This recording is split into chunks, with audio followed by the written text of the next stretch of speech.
Bon, moi, je suis déçu. Vous êtes déçu, Je suis déçu. Je suis déçu. Non seulement parce que la réforme telle que conduite jusque-là ne me convainc pas, mais aussi l'auteur même de la réforme nous dit presque que la réforme n'était pas importante. Et c'est assez ahurissant de l'avoir entendu dire...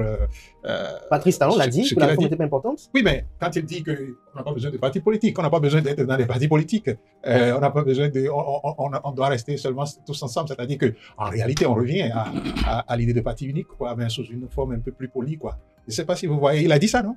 Il a dit ça, lorsqu'il a rencontré les jeunes, hein. Et quand il dit qu'on n'a pas besoin de partis politiques, qu'est-ce qu'il dit? En fait, que même la réforme qui est là n'est pas bonne. Donc, donc vous êtes déçu. On revient tout à l'heure pour que vous puissiez argumenter dans ce sens-là. Rachid Odio, déçu ou vous êtes rempli d'espérance? Avant de commencer, je pense qu'il est important peut-être que nous nous assurions que nous parlons de la même chose. Je ne pense pas que le président de la République, lors de la rencontre avec la jeunesse le 28 juillet 2025, ait pu dire que les partis politiques ne sont pas importants, qu'on n'en a pas besoin. Il avait développé une certaine conception sur les idéologies et ce que nous devons en faire dans le contexte des États comme le nôtre qui ont encore tout à construire, tout à bâtir.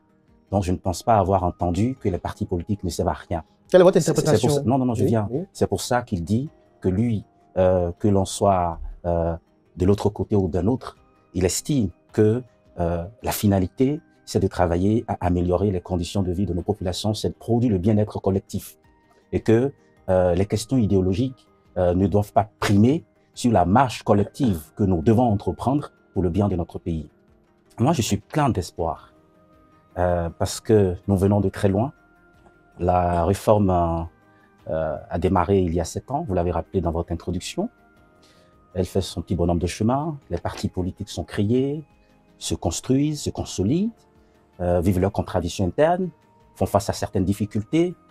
Il y a sûrement des choses à parfaire, mais nous devons être remplis d'espoir et d'espérance. Parce que le diagnostic qui a été fait et qui est partagé par l'ensemble de la classe politique, pas uniquement avec l'arrivée au pouvoir du président Patrice Talon, les solutions que nous sommes en train d'apporter au résultat de ce diagnostic sont des solutions potentiellement efficaces, même s'il faut à chaque fois être lucide pour faire des réajustements. Même s'il faut être lucide pour faire des réajustements. Tout à l'heure, Paul Maire, vous avez estimé que vous êtes déçu. Quelques faits qui soutiennent votre déception?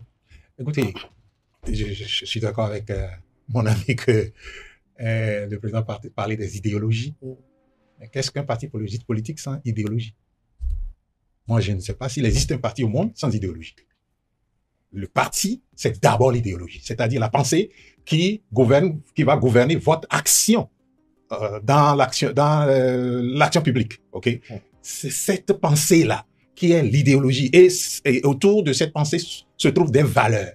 Les valeurs, à savoir, comme vous l'entendez dire hein, dans les autres pays, moi je veux un pays où il y a de la prospérité partagée. On peut dire ça. On prend l'exemple, hein, je prends l'exemple, vous savez que ça a été très courant dans notre pays entre-temps, la prospérité partagée.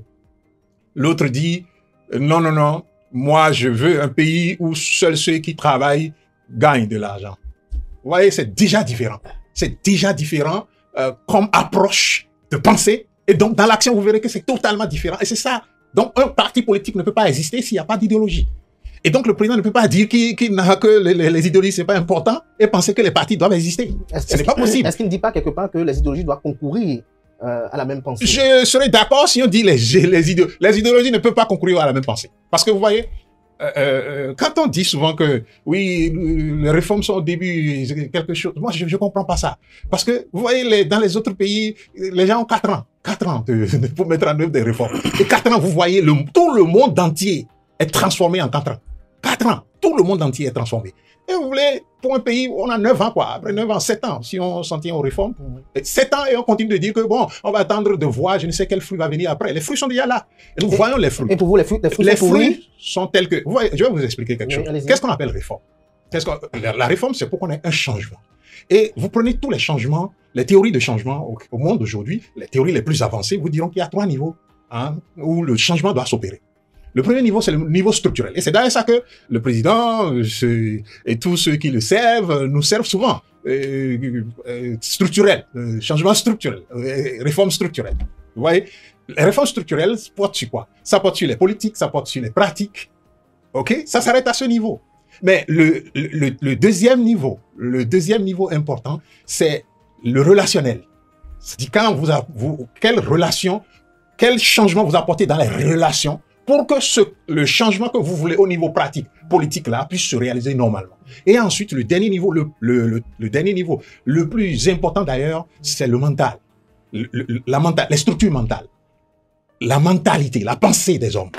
Et si vous prenez maintenant les réformes, la réforme politique telle qu'elle a été faite et conduite jusqu'à ce jour, qu'est-ce que vous constatez? Qu'on est absolument et simplement au niveau structurel et pratique. Au niveau structurel, politique, pratique. Politique parce qu'on a pris des lois pour changer, puis donc pratique, et puis bon, maintenant on dit, oui, il faut aller dans ce sens. Le reste, c'est-à-dire ce qu'on devait faire au niveau relationnel, ce qu'on devait faire au niveau le niveau relationnel, vous comprenez que ça, c'est le vivre ensemble et sa conception. Et au niveau maintenant de la pensée, des structures mentales que nous, les Béninois, nous avons, pour que nous puissions aller dans cette réforme et que nous la portions, et que ce ne soit pas une réforme portée par une personne, mais tout ça, rien n'est fait. Et pour remplacer ce qu'on doit faire, pour que ça se fasse, les mentalités s'adaptent à ce qu'on veut, l'objectif commun visé par nous tous, pour le faire, on y va avec la force, on y va avec la loi, et on y va, on emprisonne, on utilise la force pour vous forcer à aller, à pas de force dedans. Et vous constaterez que, oui, la réforme, elle est bonne, sauf que elle est une réforme qui est portée par une seule personne et qui dépend d'une seule personne. Et d'abord, vous prenez la réforme elle-même. Le système politique que nous avions avant la réforme que nous avons faite en 2018, 18. Le système politique que nous avions était un système qui se voulait assez indépendant du pouvoir politique, du pouvoir exécutif et de tous les pouvoirs politiques d'ailleurs. C'est-à-dire que vous avez une Sénat qui ne dépend de personne, vous avez quelque chose qui ne dépend de personne, donc chaque institution recherchait son indépendance pour que les choses se fassent suivant une certaine norme universelle à nous tous. Sauf qu'aujourd'hui... Mais aujourd'hui, écoutez, tout dépend de l'exécutif et d'une personne, donc le chef de l'exécutif. Rachid Odjo, vous avez suivi à l'instant votre vis-à-vis qui, si on doit le résumer ainsi, pense que les réformes politiques ne sont rien d'autre que la transcription des intentions unilatérales de Patrice Talon en loi, si on peut le dire ici. J'espère que vous allez être très généreux pour me laisser aussi faire un développement sur un temps qui équivaut à peu près à celui durant lequel Dr Marie Rousseau vient de s'exprimer. J'ai toujours le sentiment que vous n'avez pas bien compris le président de la République. Parce que quand il parle des idéologies et de la fonction des idéologies dans la construction des États, dans la construction du développement, il ne dénie pas aux partis politiques d'avoir des idéologies. Il leur demande d'accorder la primauté à l'intérêt général, à l'essentiel qu'il faut faire pour bâtir et construire. C'est pour ça qu'il dit, si vous avez quelqu'un de gauche, quelqu'un qui se réclame du socialisme, qui vient au pouvoir, qui met en place une politique socialiste, il faut que ce dirigeant ait un peu de regard sur les entreprises qui doivent produire la richesse, afin qu'on ait de ressources pour financer les filets sociaux. Donc, ne dites pas, je suis un socialiste, je suis arrivé au pouvoir, toute ma politique sera socialiste. Si vous n'essayez pas de briser vos certitudes et de prendre un peu de ce qui est bon chez les autres, vous n'allez pas me dire que tout est bon chez les socialistes, tout est bon chez les libéraux. Donc, quand vous arrivez au pouvoir, surtout à la tête d'un pays comme le Bénin, vous ne dites pas, je suis libéral, je suis socialiste. Vous essayez de faire le juste milieu. François Hollande. Vous pensez que Patrice Talon lui a fait le juste milieu? François Hollande. Oui. Quand il était arrivé au pouvoir, bon socialiste, qu'il a en venant au pouvoir très tôt, parce qu'il a été confronté à la réalité du pouvoir et qu'il lui fallait prendre certaines décisions pour permettre à l'État de fonctionner normalement. Mais certains des militants de son parti politique ont trouvé tout de suite qu'il était un fossoyeur du socialisme, parce que eux, ils ne sont pas au fait de la réalité. C'est pareil. Lorsque Emmanuel Macron, qu'on a tout le temps étiqueté à droite, est arrivé au pouvoir, il lui est arrivé de prendre un certain nombre de décisions qui ont fait penser à une partie de l'opinion française qu'il est plutôt classé à gauche, qu'il a plutôt de la sympathie pour les politiques socialistes, alors que lui, il a voulu du pragmatisme dans la conduite des affaires de l'État. C'est de ça que le président de la République parle. Il n'a jamais dit que les partis politiques ne servent à rien et il n'a jamais dit que les idéologies ne définissent pas les partis politiques. Est-ce que Patrice Talon lui a pris un peu de tout? Non, je viens. Je retiens que Dr Paul-Marie Bessois a dit tout à l'heure que la réforme est une bonne réforme. Je pense que vous l'avez entendu. Oui. Mais que le problème, c'est parce qu'elle est portée par une personne. Je prends la première composante. Est-ce parce qu'une réforme est portée par une personne que lorsqu'on s'aperçoit que c'est une bonne réforme, que ça devient une mauvaise réforme parce que c'est une personne qui la porte? Est-ce qu'une bonne réforme devient une mauvaise réforme en raison de la qualité du statut ou du parcours de la personne qui porte la réforme? Encore que oui, la réforme du système partisan, bien que le président Patrice Talon en a fait la promesse aux Béninois quand il était à la conquête de leur suffrage en 2015-2016, bien qu'il en a parlé dans son projet de société en 2016, reste une réforme portée par l'ensemble de la classe politique béninoise. De tout ce qui constitue aujourd'hui le package législatif de la réforme du système partisan, vous ne verrez aucune loi qui soit directement venue du président de la République. Qu'est-ce qu'il a fait? Le président Patrice Talon, convaincu comme l'ensemble, comme une majorité, une large partie de la classe politique oui, a créé les conditions et a soutenu cette réforme.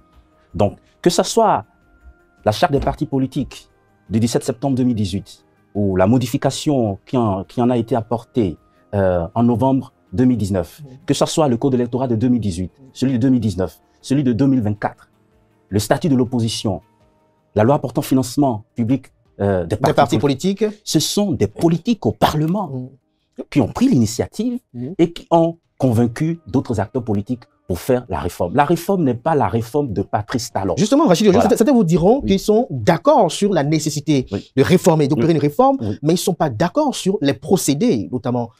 Alors, j'entends souvent ça. Oui. Merci à M. Bessois tout à l'heure quand il a partagé avec nous la stratification du processus de réforme. Il a parlé des politiques, donc des pratiques, il a parlé du relationnel et il a parlé du mental. Très bien. Contrairement à lui, je pense que nous avons passé tous les strates et que là, nous sommes en train d'aller vers la maturation. Les pratiques, les politiques ont été bousculées. Il y a des habitudes politiques que nous traînons depuis 1990, desquelles nous avons été obligés de nous départir, de nous débarrasser, parce que nous sommes dans une réforme que nous avons voulu. Quelles sont ces pratiques-là qui gênent? Vous en avez parlé dans votre introduction, le fait que chacun se lève pour créer son parti politique, le fait que les partis politiques doivent être clochardisés par des aventuriers. Il n'y a plus de clochardisation aujourd'hui qui viennent. Non, il n'y en a plus, on en parlera tout à l'heure. Allez-y. En ce qui concerne le relationnel, vous ne pourriez apprécier le relationnel qu'à l'aune des contradictions inhérentes dans un processus de réforme. Il est clair que lorsqu'il n'y a pas de réforme et qu'il n'y a pas de contradiction, les gens peuvent s'entendre, il n'y a aucun problème. Mais du moment où vous avez certains qui ne sont pas d'accord avec certains pans de la réforme, le relationnel est touché. Cela ne veut pas dire que la réforme n'a pas été conduite normalement. Et puis le mental. Regardez le nouvel état d'esprit qui nous habite depuis le début de cette réforme. Les temps ont changé. Est-ce que vous n'avez pas le sentiment que les acteurs politiques eux-mêmes, ils ont compris, ils ont changé? La façon... Vous êtes convaincu que ces acteurs politiques-là ont changé? Je suis plus que convaincu qu'ils ont changé. Vous les avez pratiqués il y en a qui ont du mal. Lorsque vous les observez aujourd'hui, ils n'ont pas le ressenti ils ont une peur. Monsieur Achiro, vous me permettez, nous sommes vraiment dans un débat où chacun essaie de mettre en valeur ses arguments, je vous en prie. Oui, allez-y. Regardez le fonctionnement du Parlement avant la réforme. Tout ce qu'un président de la République va devoir faire avant de faire passer des lois qui sont pourtant importantes pour notre progrès, pour le développement de notre pays, pour la satisfaction des besoins essentiels de notre peuple. Mais ceux qui viennent au Parlement depuis 2018 ont compris, et se sont d'habitude à ça, ils ont compris que les temps ont changé. Ceux qui étaient au Parlement depuis 90, 95 ont aussi compris. Et aujourd'hui, les acteurs qui participent à l'animation de la vie politique se sont aussi laissés habiter par ce nouvel état d'esprit. Il y a encore quelques résistances. Il y a encore quelques absences de volonté d'accepter, mais ça finira par venir. Ça finira par venir. Oui, pour moi aussi, vous avez vu nous prendre des notes. si j'étais à l'étranger, un Béninois de l'étranger, vraiment, j'aurais les explications que j'ai entendues m'auraient séduit, quoi. Comme quoi, c'est beau, quoi. C'est beau ce qu'il dit. Sauf que j'ai comme l'impression que nous n'avons pas vécu dans le même pays. Il a dit que ce sont les politiques qui ont accepté, qui ont porté la réforme du système partisan. Je lui rappelle qu'en 2018, les gens ne s'entendaient pas et que le Parlement, la 8e législature, était un Parlement qu'on appelait monocolore. Donc, et je vais lui expliquer un peu ce qu'on appelle monocolore. C'est-à-dire que les deux partis qui sont créés, portés, soutenus par le président de la République, lui-même l'a affirmé encore avec sa rencontre, dans la rencontre avec les jeunes, les deux partis sont les seuls représentés à l'Assemblée nationale.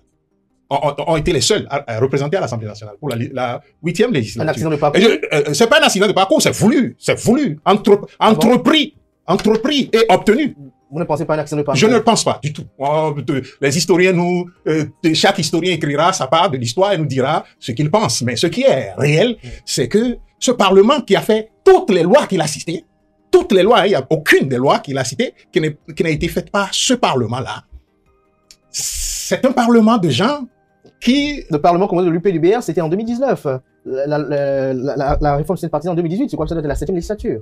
Si je ne me trompe. Oui, bien sûr. Donc c'est le Parlement là. Mais la 7e législature n'était pas... Non, vous permettez. Non, je parlais de la 8e législature. Ok, allez-y. 8e législature, c'est-à-dire la législature qui a été portée, où on a militarisé Porto Nouveau pour l'installer là. C'est de ça que je parle. Mais c'est pas elle qui a commencé la réforme. Hein. Docteur Paul-Marie, je vais essayer de vous retrouver un peu dans la chronologie. C'est la 7e. C'est la 7e qui a démarré la réforme, vous permettez? Oui, quelle loi la 7e a voté? Très bien. En juillet 2018. Oui. Donc, le Parlement, vous pouvez qualifier comme vous voulez, en tout cas, qui n'est pas ce que vous dites. Il y avait encore les FCB au Parlement, c'est-à-dire le Parlement hérité par le président Patrice Talon quand il est arrivé en 2016. Oui. C'est ce Parlement qui a organisé en février 2018 à l'hôtel Azalaï le séminaire national sur la réforme du système partisan. Ce n'était pas un séminaire parlementaire. C'était une véritable conférence nationale où il y avait toutes les forces vives de notre public, les scientifiques, les syndicalistes, les intellectuels, pour réfléchir sur ce que nous faisons de notre système partisan. Des idées ont été émises et ces idées ont été travaillées par cette 7e législature qui a adopté en juillet 2018 la nouvelle loi portant charte des partis politiques promulguée le 17 septembre. C'est encore cette législature, la 7e, qui a adopté le premier code électoral, le code électoral du 9 octobre 2018. Donc, vous voyez, tellement qu'on veut charger un régime que parfois, on oublie que même ceux qui contestent aujourd'hui la réforme, à un moment donné, étaient partie prenante à la réforme, contributeurs, en contribuant, émis des idées qui ont été travaillées, qui ont été réajustées. Oui, merci bon, pour je crois que cette explication suffit. Suffit pour que moi je vous rappelle que ce Parlement dont vous parlez, 7e législature, dans ce Parlement, il y avait une minorité qui s'opposait encore à ce que on fasse les réformes qu'on a faites, y compris la révision de la Constitution, de la Constitution. Il y a, enfin, pour ne pas rester dans l'histoire, pour nous permettre d'aller vite, ce qui est clair, les discours d'aujourd'hui ne peuvent pas blanchir ou polir les faits d'hier. Les faits d'hier sont clairs. La tendance à partir de 2017 a été la tendance on y va, quel que soit ce qui se passe devant nous. Et il y a une minorité dans le Parlement 7e, donc qui s'opposait encore, dont justement, vous vous rappelez, l'honorable Mitokpe que vous avez reçu ici la dernière fois, n'est-ce pas? Et qui ont rappelé justement la majorité qui servait les causes, donc des réformes que nous avons. Des réformes que nous avons, il faut l'expliquer d'abord avant de dire ce que je voulais dire là. Donc, il y a ça qu'il ne faut pas oublier. Et donc, la 7e législature, déjà, n'était pas une 7e législature qui était tout acquis à ce que vous dites là comme réforme. Mais quelle est la faute de Patrice Talon? Attendez. Vous voyez, c'est pourquoi je me suis dit, puisque vous avez demandé le temps. Donc, vous permettez que je puisse aussi expliquer. Alors, donc la 7e législature, comme vous le dites, n'était pas une 7e législature acquise toute la cause. Je vous rappelle d'ailleurs l'échange entre le maître Adrien Mbedji et Mitokpe, qui lui disait que enfin, tout ce que vous faites là va vous rattraper. Et aujourd'hui, lui-même se trouve face à la réalité. Donc, il ne faut pas peindre le passé avec des couleurs qui tendent à nous faire croire que c'est idyllique. Quelle est la responsabilité de du président, président Talon dans tout cela, je vous dis que la réforme est portée par lui et la réforme est toute portée par lui. Elle doit être toujours portée par quelqu'un, mais est-ce qu'elle est soutenue? Je vous ai dit tout à l'heure, je vous ai dit, la réforme le système qui était en place et qu'il est venu trouver en place n'était pas porté par quelqu'un. Et c'était ça qui faisait sa beauté. C'est ça qui faisait qu'il y avait les alternances. C'est ça qui faisait qu'il y avait des changements de parlement comme on pouvait le faire et qui faisait. Maintenant, quand vous avez un problème dans quelque chose qui fonctionne bien, mais qui a des tares que vous voulez corriger, vous ne jetez pas le bébé et l'eau de bain. Vous essayez d'identifier là où se trouve le problème et vous réglez ce qui est problème dans l'ensemble pour que l'ensemble continue de fonctionner normalement. Mais là, ce que nous avons actuellement, ce que nous avons là comme système partisan, c'est que ça dépend d'un individu. Et donc, pour vous, ça dépend d'un individu. Ça dépend d'un individu dans le sens où, aujourd'hui, si vous dites, les gens vont aux élections, n'est-ce pas? Élections législatives, vous n'avez pas telle pièce, on vous recale. Pourquoi? Parce que...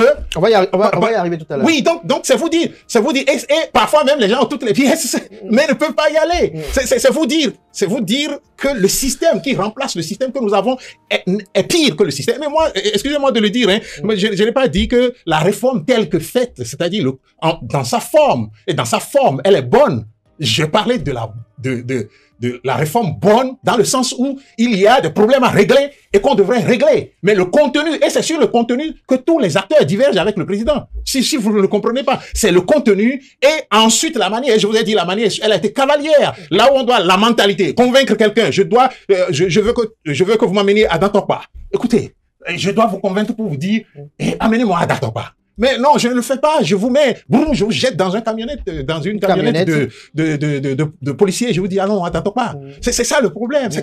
La réforme, elle est cavalière. Elle n'a pas produit les fruits de la promesse des fleurs. C'est ça le problème. C'est ça le problème. Rachidi Odjo, tout à l'heure, dans l'exposition des tares qui ont conduit à cette réforme-là, vous avez parlé de clochardisation des formations politiques.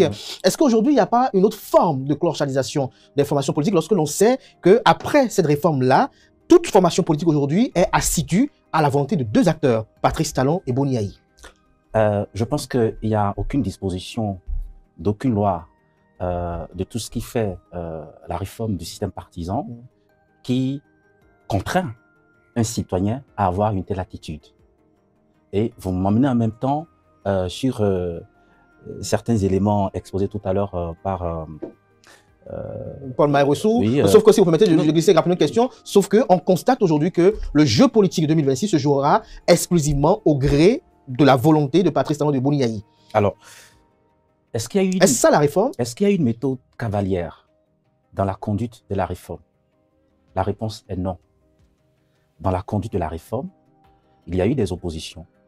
Si les oppositions se transforment en résistance et que les résistances deviennent des résistances exercées ou manifestées en dehors des lois et règlements du pays, il va y avoir des conséquences. Cela ne vous fait pas dire que la réforme est conduite de façon cavalière. De toutes les façons, il n'y a personne qui ait subi quoi que ce soit parce que l'intéressé aurait dit « moi, je suis contre la réforme du système partisan ». Et je ne dis pas non plus que tous les 14 millions de Béninois que nous sommes, ou que tous les acteurs politiques dans leur ensemble, à 100%, sont d'accord avec le contenu de la réforme. Ce sont encore les désaccords de quelques-uns qui nourrissent la contradiction et les débats autour des réformes parce qu'il faut qu'il y ait un débat permanent. Vous dites, il a dit tout à l'heure que les fruits n'ont pas tenu la promesse des fleurs. C'était quoi les promesses des fleurs? Parce qu'avant de pouvoir faire une telle déclaration, il faut retourner en arrière. C'était quoi les promesses des fleurs? Quand on faisait la réforme... Je vous donne quelques promesses des fleurs. Non, si vous voulez... Allez-y. Oui, première promesse des fleurs. Il nous a été dit que la réforme du système partisan, c'est pour, comme il avait eu à le dire, éliminer la création anarchique des partis politiques.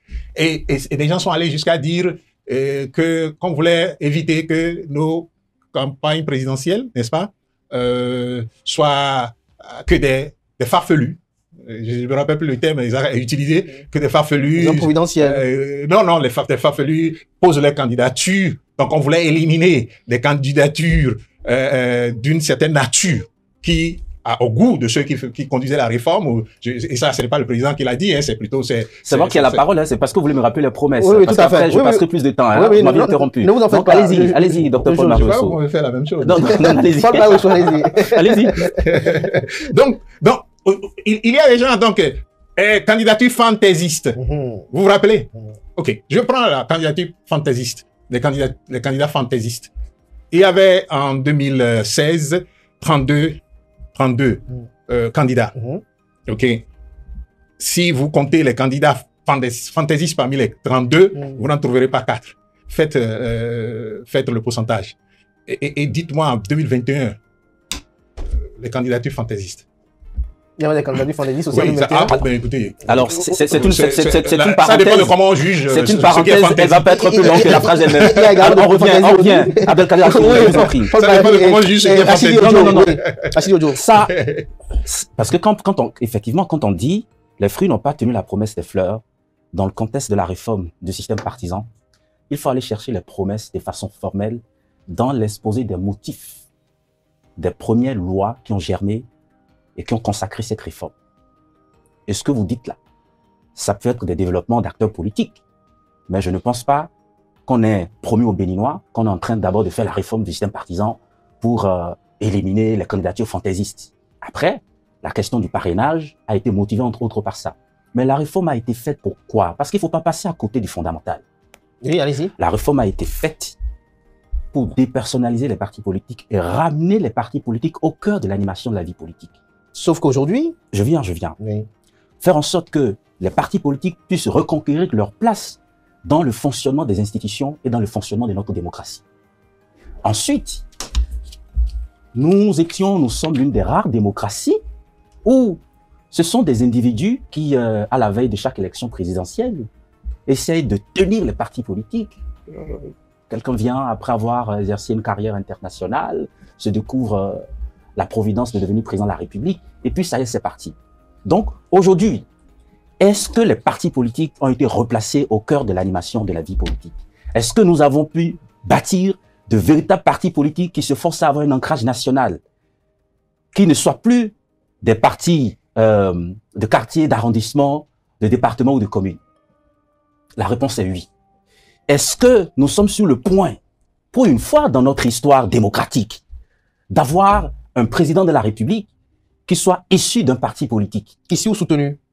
Mais qui soit issu de... Non, de toutes les façons, à partir du moment où le candidat est le candidat du parti politique, cela suppose que c'est le programme du parti politique qui sera mis en œuvre si le candidat est élu. Et c'est le candidat du parti politique parce qu'il aura le parrainage des élus du parti politique. Même une petite question, je viens. Quel pouvoir ces partis politiques-là ont pour contraindre le candidat élu président de la République à exercer ou exécuter le projet du parti? Parce que le candidat, il est le candidat du parti. Ouais, une fois élu. Une fois élu, il ne gouvernera pas seul. Il peut lâcher le parti. Non, pas du tout. Il peut pétanquer cette réforme-là. Non, pas du tout. Pas du tout. Au pouvoir, de toute façon, telle que la réforme est faite.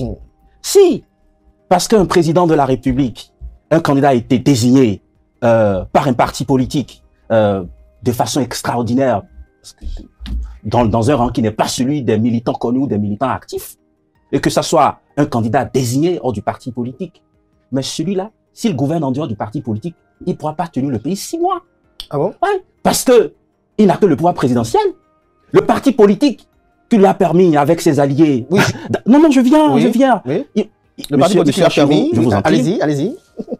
Ce même parti qui a utilisé sa puissance électorale pour l'amener au pouvoir, et il est censé exécuter le programme politique du parti, puisque c'est la vision qu'il a portée. S'il fait autre chose, il n'a pas le Parlement, parce que le même parti est majoritaire au Parlement. Et à tout moment, il y a des mécanismes pour appeler le président à l'ordre. Autrement, il sera bloqué. Il va avoir toutes les difficultés du monde pour gouverner. Au fait, ce que vous dites était possible lorsque c'était les individus qui approchaient les partis politiques pour avoir leur soutien et qui se présentaient en tant qu'individus. Et une fois arrivé au pouvoir, il leur était loisible de faire tout ce qu'ils voulaient avec les partis politiques. Maintenant, c'est la puissance des partis politiques, c'est la prééminence des partis politiques. Et c'est ça, l'une des promesses de la réforme du système partisan. Est-ce qu'aujourd'hui, vous n'avez pas le sentiment que les partis politiques sont devenus forts, que les volontés individuelles au sein des partis politiques ne sont plus au-dessus de la volonté des partis politiques en tant qu'entité. Que dans n'importe quel parti politique aujourd'hui, quelle que soit la puissance des militants, des responsables, on peut le sanctionner. Le parti peut le sanctionner. C'est ça ce que nous avons voulu faire. Avant, le parti est la propriété d'un individu. C'était son entreprise. Il avait le droit de vie et de mort sur les militants. Il gérait le parti comme bon lui semble et il n'avait de compte à rendre à personne. Nous sommes sortis de là. Dis-moi, qui est le propriétaire de l'Union progressiste Le Renouveau? Qui est le propriétaire du Bloc républicain? Dommage que je ne suis pas la pour question, sinon... Alors, donc, non, c'est très important parce que, de façon sentencieuse, les gens proclament un peu trop facilement l'échec de la réforme du système partisan sans se référer à la question du départ. Maintenant, il y a les enjeux de 2026. C'est prévu dans le plan que vous avez exposé. Justement, avant d'en arriver, et si Paul-Marie Wessou me fait cette amitié-là, j'ai quand même une question précise à Rachidou Odjo qui défend quand même assez bien cette réforme-là. Vous dites que cette réforme-là a rendu fort les partis politiques, sauf que certains s'offusquent que les militants à la base qui animent la vie politique, qui défendent sur le terrain les actions du président Patrice Talon ne sont pas réellement promus. C'est après moult plaintes que finalement on a eu des ministres conseillers, mais on n'en a pas vu véritablement promus. Non, vous posez carrément un autre problème. Je pense que ça n'entre pas directement dans le cadre des réformes. Non, la politique de promotion au sommet de l'État. Les partis politiques doivent gérer l'État. Les partis politiques gèrent l'État. Les partis politiques vont gérer l'État. Mais pas en restant dans la formation à juste rester là, animer la vie politique. Mais attendez 2026 pour voir ce qui va se passer. Au fait, à partir de 2021, nous sommes tombés dans un cas de transition avec un président qui est là depuis 2016 avant la réforme, qui était rééligible, qui avait gouverné avec une coalition qu'il avait portée pour un second mandat. Et c'est la transition. À partir de 2026, vous verrez encore les manifestations de la superpuissance des partis politiques. De la superpuissance des partis politiques. Une petite question encore aussi, vous avez parlé tout à l'heure de dépersonnalisation des formations politiques. Est-ce que vous pensez qu'au niveau de la mouvance présidentielle, Union progressiste, le Renouveau, Bloc républicain, on peut même élargir même à Renaissance nationale et Mouel Bénin, est-ce que vous pensez que les acteurs peuvent faire quelque chose qui soit contraire à la volonté politique de Patrice Talon? Et au niveau des démocrates, est-ce que vous pensez qu'il y a un militant qui puisse avoir le toupet d'agir contrairement aux ambitions politiques de Yoni Yahi? Alors, parce que l'essence de la réforme, c'était pour promouvoir la démocratie au sein des partis politiques, pas pour les régenter à la solde de l'acteur politique. Alors, vous me permettez de vous répondre. On prend d'abord le cas des partis de la majorité présidentielle. Et vous savez très bien que ces partis ont soutenu le président Patrice Talon en 2021. Et ces partis participent à la gestion des affaires publiques. Parce que quand vous prenez n'importe quel ministre du gouvernement, peut-être à l'exception de quelques-uns, vous pouvez le classer dans tel ou tel autre, vous pouvez l'affilier à tel ou tel autre parti. Quand même, ils ne sont pas très actifs. Mais c'est pas un problème. C'est un problème, n'est-ce pas? Non, mais attends, pendant qu'un ministre, est-ce qu'il a le temps après d'aller exercer les responsabilités politiques, alors qu'il y a les responsabilités républicaines? Mais c'est politiquement... Non, je viens, allez-y, tout doucement. Un ministre qui a des fonctions, qui a des responsabilités importantes à assumer, qui a un agenda très chargé, ne peut pas être politiquement actif comme n'importe quel militant responsable qui n'a pas de fonction républicaine. Mais il y a un minimum.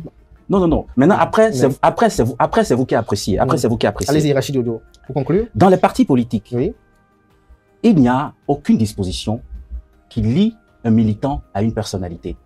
Ce que les partis de la mouvance font avec le président Patrice Talon, parce qu'on considère qu'aujourd'hui, c'est le chef de la majorité, oui, c'est pour le minimum d'égards que ces partis doivent au président de la République. Si ça se passe aussi ainsi au niveau du parti Les Démocrates, en raison du statut d'ancien chef d'État du président Bouniaï, en quoi cela détermine l'échec de la réforme? En quoi? Parce que des partis politiques qui participent à la gestion d'un président de la République, avant de prendre certaines décisions importantes, font l'amitié à ce président de la République de le consulter pour avoir ne serait-ce que son avis avant de prendre des décisions. La réforme n'a pas interdit ça. Je crois que Paul-Marie Wessou, il va vous répondre par rapport à cela de façon précise et intéressante. Mais je vais le laisser d'ailleurs, Paul-Marie Wessou. Il s'interroge de savoir comment vous pouvez estimer, vous, Paul-Marie Wessou, qui estimez que vous êtes déçu par cette réforme-là, que le fait qu'on aille consulter Patrice Talon au niveau de la mouvance présidentielle ou Bouniaï au niveau de la mouvance présidentielle, que cela ne constitue pas, au niveau de l'opposition, autant pour moi, ne constitue pas un échec. Et moi, j'ajouterais, est-ce que vous pensez qu'il s'agit d'une consultation? C'est ce que je disais, que dans les mots, il peint la réalité avec des couleurs qui sont idylliques. Et c'est difficile à comprendre qu'il est dans le pays, quoi. Il vit avec nous, quoi. Et il dit ça. Je lui donne un exemple. Il a dit que, comment on l'appelle, exercer les fonctions de ministre et être actif au plan politique, ce n'est pas tout à fait compatible. Aussi, je n'ai pas dit que ce n'est pas compatible. Ok, mais qu'on ne peut pas être suffisamment actif politiquement. Oui. N'est-ce pas? Oui. C'est ça? Ou bien je... Mais allez-y. Non, je vais être allez-y. Je vais être sûr que vous avez dit la bonne chose. Non, Et je vous donne l'exemple. Non, je viens. Parce que, avant de pouvoir rebondir, il faut vous assurer que vous avez bien entendu ce que j'ai dit. Mais c'est ce que j'essaie de faire. Non, je l'ai dit parce que tout à l'heure, vous avez compris. Bon, voilà, je veux m'assurer. Pour la redire très rapidement, oui. Cardé a demandé, Oui. après que j'ai dit que les partis politiques participent à la gestion des affaires publiques aux côtés du président Patrice Talon, parce que ces partis politiques ont des ministres au gouvernement. Et que lorsque vous prenez n'importe quel ministre du gouvernement, vous pourriez l'affilier facilement à un parti politique. Et il m'a demandé que les ministres ne sont pas actifs. J'ai dit, mais ce n'est pas parce qu'ils ne sont pas actifs en raison des charges de leurs fonctions ministérielles qu'ils ne sont pas des militants. C'est exactement ce que j'ai dit. Maintenant, si vous avez compris autre chose, Kader vous redonne la parole. Voilà, je n'ai pas parlé d'incompatibilité, pas du tout. Mais vous avez la plupart des ministres qui sont membres des partis politiques, mais qui sont beaucoup plus concentrés sur la conduite des affaires de leur ministère, parce que la République est là-bas. Non, je suis désolé. Je suis désolé. D'ailleurs, ça explique tout, quoi. Ça explique tout. Cette perception des choses. C'est ça ce que je constate, c'est que, tout en étant dans le même pays, on peut avoir des perceptions complètement ou diamétralement opposées. D'ailleurs, comme vous êtes deux sur le plateau. Et vous voyez, le ministre, donc si je veux croire cette théorie-là, je vais dire que le ministre Biotchane, qui est à la tête du parti BR, donc n'a pas suffisamment de temps pour faire ce qu'il doit faire au niveau du BR. Et donc, on comprend pourquoi l'animation de la vie par BR, sans oublier qu'il y a d'autres ministres. Non, mais cette déduction n'est pas exacte. Non, s'il vous plaît. Non, on se comprend. C'est une déduction qui n'est pas du tout exacte. Merci, vous avez réalisé. À partir du moment où le ministre qui est en fonction n'est pas interdit de responsabilité, vous parlez d'activisme, vous parlez d'être actif. Mais être actif en tant que militant, vous savez ce que ça signifie. Merci à vous. C'est ce que je dis. C'est ce que je dis. Que le ministre, de temps à autre, descend sur le terrain, c'est tout ce qu'on voit. Alors, on ne voit pas autre chose. Descend sur le terrain pour faire quoi? De temps à autre, descend sur le terrain pour nous dire que, comme on l'appelle, on va faire comme les topa, n'est-ce pas? Si vous connaissez cette expression. Non, monsieur Oussou, là, je pense que vous avez compris et que vous avez compris que votre déduction n'est pas exacte. Du système partisan par Maï Oussou, cette semaine, on a également assisté à un fait qui interroge les uns et les autres, c'est ce communiqué signé de Gérard Benouchi où le Parti progressiste de Renouveau, par exemple, interdit les adhésions en provenance du parti politique Bloc républicain. Pour vous, comment on peut interpréter une telle décision-là, juxtaposée à cette réforme-là que nous décryptons à l'instant? Oui, mais si vous me permettez, parce qu'il a dit beaucoup de choses, quoi. Je ne sais pas, qui me semble-t-il, sont un peu comme on passe de vernis, quoi, sur la réalité, quoi. Je ne sais pas si vous comprenez. Et ça, c'est suffisamment surprenant pour moi, quoi, de voir comme ça qu'on peut vraiment peindre en vernis des réalités qui sont sur le terrain.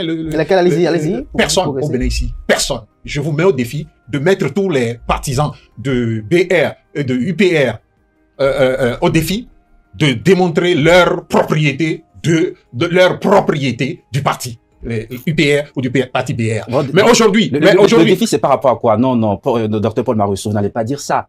Vous dites que vous mettez les gens au défi de démontrer. C'est à vous d'apporter la preuve. Non, parce que s'ils doivent démontrer. Non, les militants, vous savez, les militants. Non, c'est pas à moi d'apporter les preuves. Mais c'est à vous de démontrer que ces partis-là ne sont pas la propriété des militants. Merci. On va écouter Paul Maï-Oussou, oui. Maintenant, j'espère que vous allez me laisser parler. Parce que je vous laisse souvent parler. Non, allez-y. Et donc, si vous embrouillez mon discours, non, on va s'embrouiller les discours. Allez-y, on va pas le faire. On va pas le faire. Donc, voici ce que je vous dis. Je vous mets au défi. Et je mets les militants BR et UPR au défi de démontrer qu'ils sont propriétaires des partis dans lesquels ils sont. Les militants, dans tout pays ou dans tout parti qui est parti normal, montrent leur appartenance au parti en prenant de l'indépendance dans le discours à des moments donnés.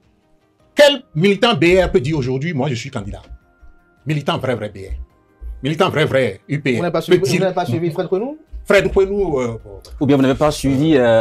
vous préméditez? Vous avez parlé de candidature. Vous n'avez pas suivi Bertin Corvi? Vous n'avez pas suivi Bertin Corvi? Bertin Corvi. Ou bien, ça fait deux exemples, hein. Non, pour vous qui mettez les gens.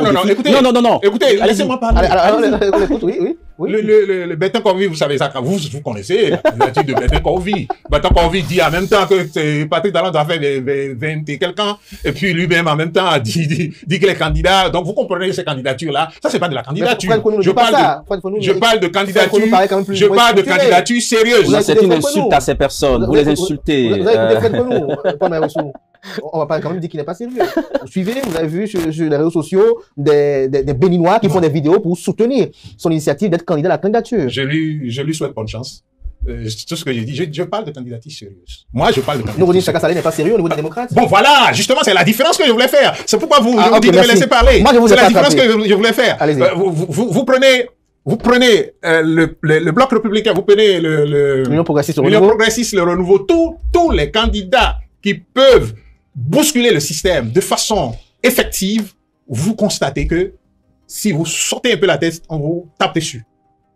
Exemple exemple, le ministre Adambi, on en a parlé ici plusieurs fois. Le ministre Adambi, n'est-ce pas? Donc, qu'on a dit avoir installé des choses, structures parallèles au parti, etc., etc.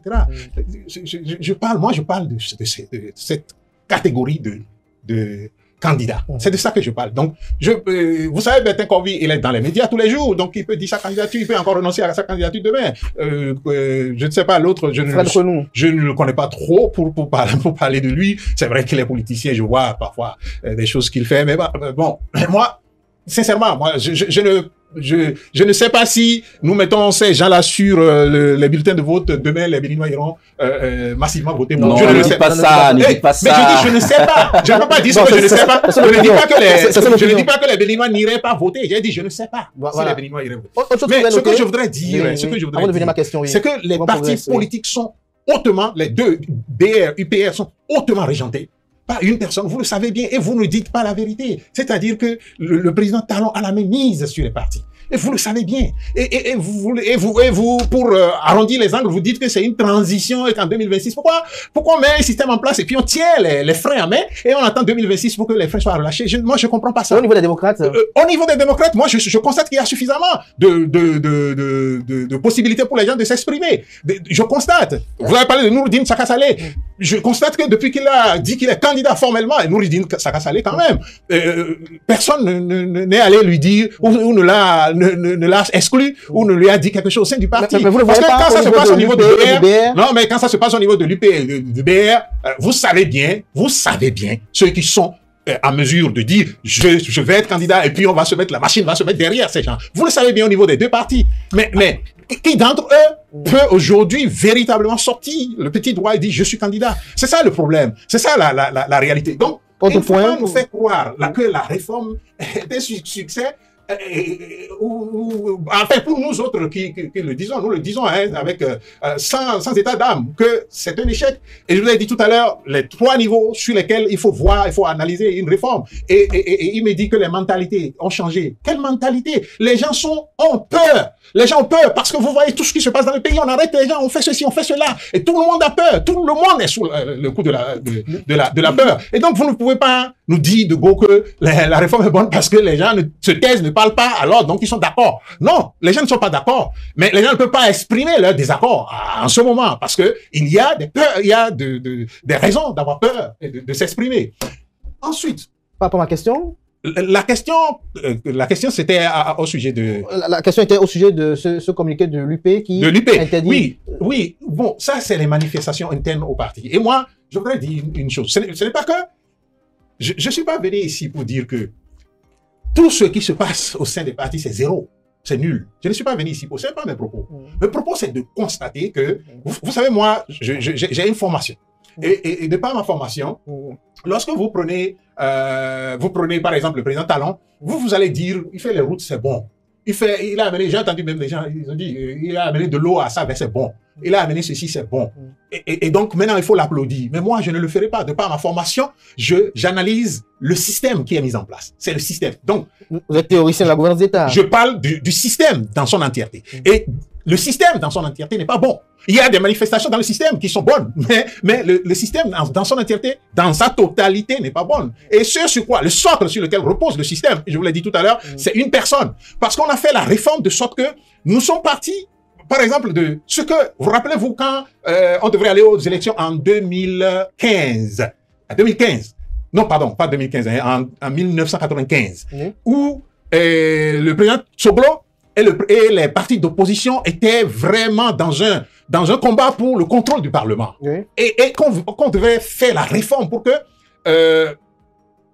les élections chez nous ne soient plus organisées par le ministère de l'Intérieur. Vous vous rappelez? Et on a fait de sorte que tout le processus, parce que vous êtes à l'exécutif, si vous voulez remplir, vous devenez candidat. Et si vous devenez candidat, vous ne pouvez plus avoir, vous voyez, comme je l'ai dit, la réforme a été conduite à pas de charge et avec la force qu'il faut pour aboutir. Merci. Vous êtes candidat et vous ne pouvez pas conduire un processus qui doit nous permettre, nous tous béninois, puisque nous avons les mêmes droits d'être compétiteurs dans une élection. Vous ne pouvez pas conduire ça selon votre volonté. Vous conduisez ça selon la volonté de tout le monde. Mais la réforme aujourd'hui nous a ramené du système où tout le processus électoral se veut indépendant de tous les acteurs qui peuvent compétir dans les élections. Donc, nous sommes partis de là, nous sommes venus maintenant à un système où tout dépend de l'exécutif. Dans tous les aspects, dépend de l'exécutif. Maintenant, pour ce qui est de la lettre, de la lettre écrite par UPR, moi, je trouve que c'est venu trop tard. Je trouve que c'est une bonne chose, hein, mais je trouve que c'est venu trop tard. Parce que il y a déjà, je sais que vous le savez, il y a eu déjà beaucoup de mouvements, de BR vers UPR, de UPR vers DR, beaucoup. Et pourquoi maintenant, brutalement, Rachid Ojo, il a parlé de peur. Abdelkader Rachid, non, vous allez rester un peu au chômage, excusez-moi. Non, du tout pas, allez-y. Non. Je pense qu'il n'y a pas de peur. Il n'y a pas de peur, il y a des acteurs qui, oui, c'est vrai, observent par moments, ont des préoccupations, mais attendent parfois le bon moment pour poser leurs préoccupations et aux bons endroits. Non, je voudrais dire quelque chose quand même avant que vous ne continuez. Non, c'est-à-dire, vous pouvez pas, la peur dépend de là où on est, et puis la peur c'est à l'intérieur, c'est pas à l'extérieur. Merci, vous n'allez pas m'interrompre. Non, je viens. Non, avant de poursuivre, vous me permettez. Par principe, dans ce genre de débat, je pense on essaie de circonscrire le périmètre lexical qui garantit, on peut dire, un minimum de respect mutuel. Docteur Paul Marossou, moi, je vous dirai pas, vous ne dites pas la vérité. Je vous dirai pas ça. Et je souhaiterais aussi que vous... Non, je viens. Maintenant, si vous estimez que je ne dis vraiment pas la vérité et que vous allez prendre du plaisir à le dire prochainement, il n'y a pas de souci. Non, bon, parce que moi, je ne vais pas vous le dire. Non, ensuite, si je mets du vernis... Non, je viens. Sur ça, s'il vous plaît. Laissons les téléspectateurs... Non, mais sur ce que vous venez de dire. Oui, s'il vous plaît. Non, écoutez. Si vous ne souhaitez pas qu'on vous dise, est-ce que j'ai utilisé et ne dit pas la vérité? Non, vous avez dit, non, vous savez que vous ne dites pas la vérité. Ok, donc d'accord. Vous me faites passer pour un menteur. Autrement. D'accord. Si cela vous gêne, je m'excuse de l'avoir dit. C'est ce que je pense. Et moi, je viens du milieu scientifique. Et dans le milieu scientifique, parce que vous savez souvent, les Béninois ont cette tendance à dire, écoutez, quand vous voulez critiquer quelqu'un, ou bien que vous voulez dire quelque chose à quelqu'un, vous utilisez les mots doux. Non, c'est pas élégant. C'est pas une question de milieu scientifique. Non, je viens. Entendons-nous clairement. On a quelques dizaines de minutes pour conclure. Voilà.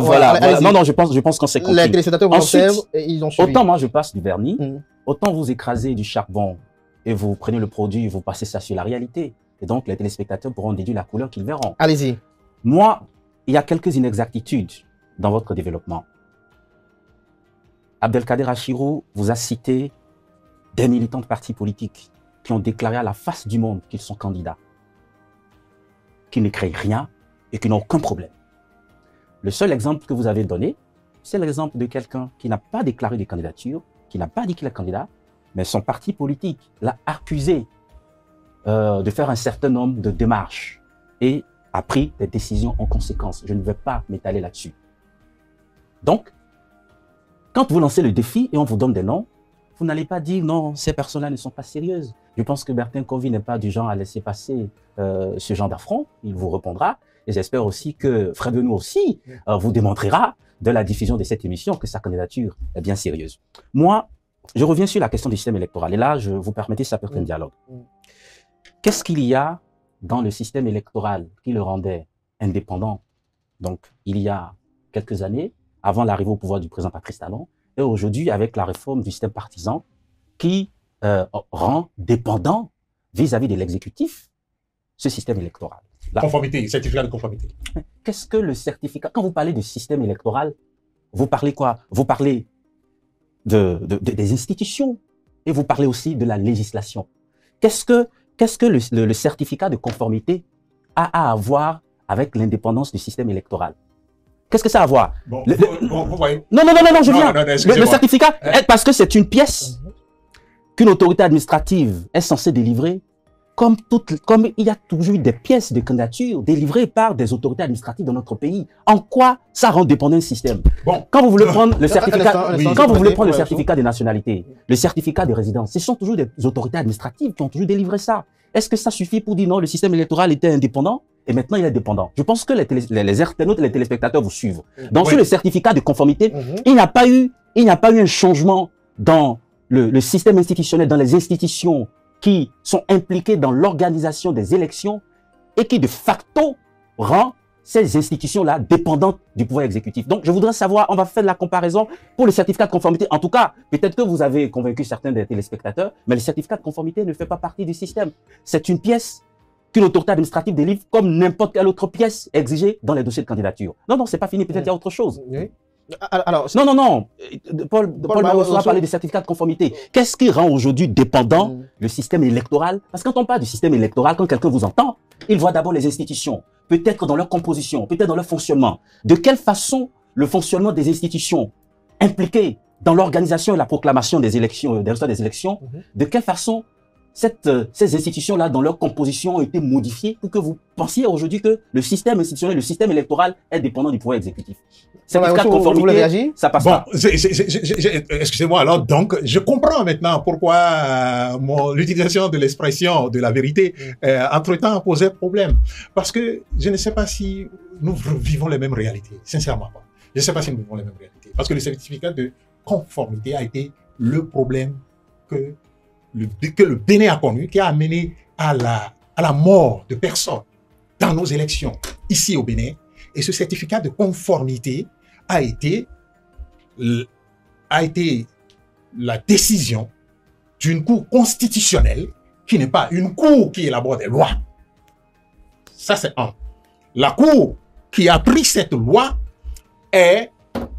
était présidée par le ministre. Il venait de sortir du rôle de ministre du président de la République pour aller à la Cour constitutionnelle. Et vous le savez avec moi que dès qu'il a pris fonction à la Cour constitutionnelle, des décisions prises par la Cour qui l'a précédé ont été totalement remises en cause pour, soi-disant, réinterpréter et donner des décisions. Alors, ce dont nous parlons est d'une certaine subtilité. Je comprends si vous ne voyez pas les subtilités. Le certificat de conformité pris à un moment donné était donc un acte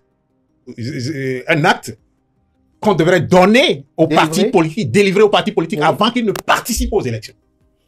Et qui délivre le certificat de conformité, c'est le ministère de l'Intérieur, dont le ministre est membre de l'UP en son temps, et qui était candidat à la même élection.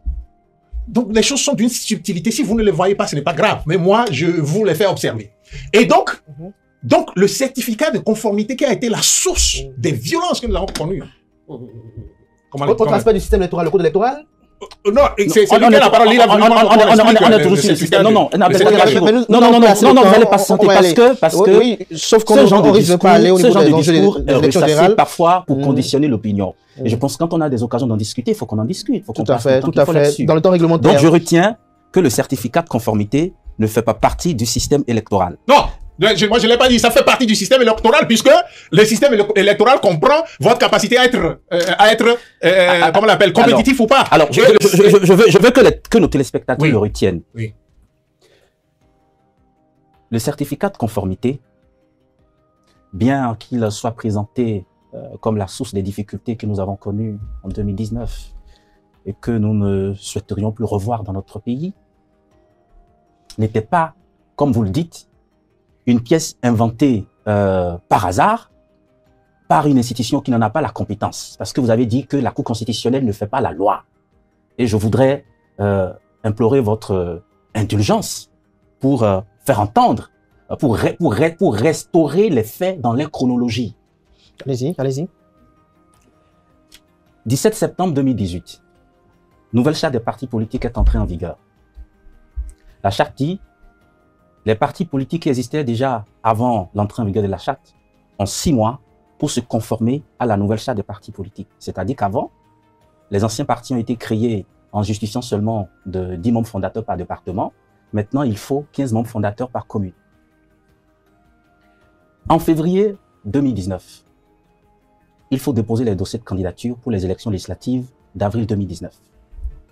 Le 17 mars 2019, vous avez d'anciens partis politiques qui ont la latitude de déposer leur candidature en février 2019, mais qui déjà à partir du 17 septembre 2019 n'auront plus d'existence légale si ces partis-là ne sont pas conformés. Donc des partis qui risquent de ne plus avoir d'existence légale à partir du 17 mars 2019 vont participer aux élections du 28 avril 2019 et probablement auront des sièges et on aura des députés sans parti politique au Parlement à partir de mai 2019. Un citoyen a saisi la Cour constitutionnelle pour dire « Mesdames et messieurs les sages de la Cour, je vous demande de reporter les élections législatives pour que nous attendions d'abord le délai du 17 mars 2019 afin que nous voyions tous les partis politiques en capacité de participer aux élections sans aucun risque dans un délai proche de perdre leur statut juridique. » La Cour, dans sa décision, après qu'elle a été saisie, a dit « Ok, s'il en est ainsi, les dates des élections sont constitutionnelles. Je ne change pas les dates des élections. On maintient les dates des élections, mais les partis politiques qui savent qu'ils vont continuer à exister après le 17 mars 2019 n'ont qu'à produire les certificats de conformité qui prouvent qu'ils se sont déjà conformés à la nouvelle charte des partis politiques, de sorte qu'il n'y ait pas de risque pour eux de participer à des élections alors qu'ils n'ont plus de statut juridique. Voilà comment le certificat de conformité est intervenu, à travers une décision de la Cour. Oui, la Cour ne vote pas la loi, mais la Cour, c'est encore elle qui est juge du contentieux électoral. Et là, on est dans un contentieux préélectoral, un contentieux avant la tenue du scrutin. La Cour a répondu. Dites-moi, pour un institutionnaliste, pour un démocrate, où est le problème?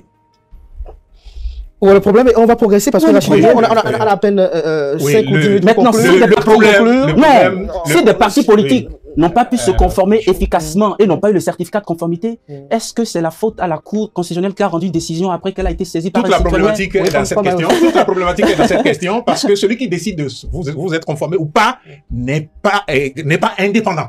N'est pas indépendant. Parce que c'est la Cour, permettez-moi de le dire. Qui décide sur vous conformer? Permettez-moi de le dire, s'il vous plaît. Oui. De votre démonstration, il ressort que la Cour est innocente dans cette histoire et qu'elle avait le droit de prendre cette décision-là. Oui. C'est une décision fondamentale qui engage la vie de tout le processus et il y avait la possibilité encore de s'entendre.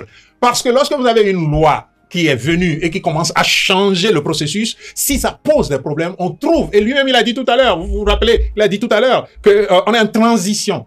Comment on est en transition pour quelque chose qui engage toutes nos vies, et on a été en transition depuis 2021, et pour quelque chose qui va engager nos vies et qui va conduire à la violence, qui va conduire à un certain nombre de choses, on ne peut pas se mettre en transition pour y aller et aller de façon à ce que tout le monde puisse trouver sa place pour y aller, et on décide tout de go. Et puis, vous vous rappelez d'ailleurs l'issue des élections, c'est que ceux qui ont pu se conformer, même quand le président de la FONAC nous a dit que les fautes sont de tous les côtés, ceux qui ont pu se conformer, ce sont seulement ceux qui sont de la mouvance présidentielle.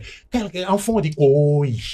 Merci à vous. Oui, simplement. Donc, FCDB de Soumaïla Toleba. C'est un ami, c'est un ami. Donc, il était de la majorité présidentielle à l'époque. Non, parce que vous faites des affirmations qui ne sont pas exactes. Non, écoutez, je peux vous parler de FCDB. Si vous voulez, mais on n'a pas le temps, quoi. Non, mais ce que vous savez de FCDB importe peu pour nous. Pourquoi? FCDB est né en tant que parti d'opposition constructive. C'est comme ça que le parti est né. FCDB de Soumaïla Toleba. Moi, je vous dis, FCDE est né comme parti d'opposition, n'est-ce pas? Mais ces comportements aujourd'hui, vous allez me dire que c'est parti d'opposition?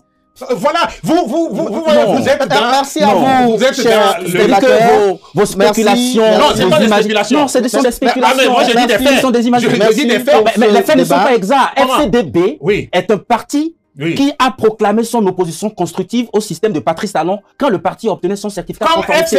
Vous avez dit qu'un parti d'opposition n'a pu obtenir son certificat de conformité. Je viens de vous donner l'exemple contraire.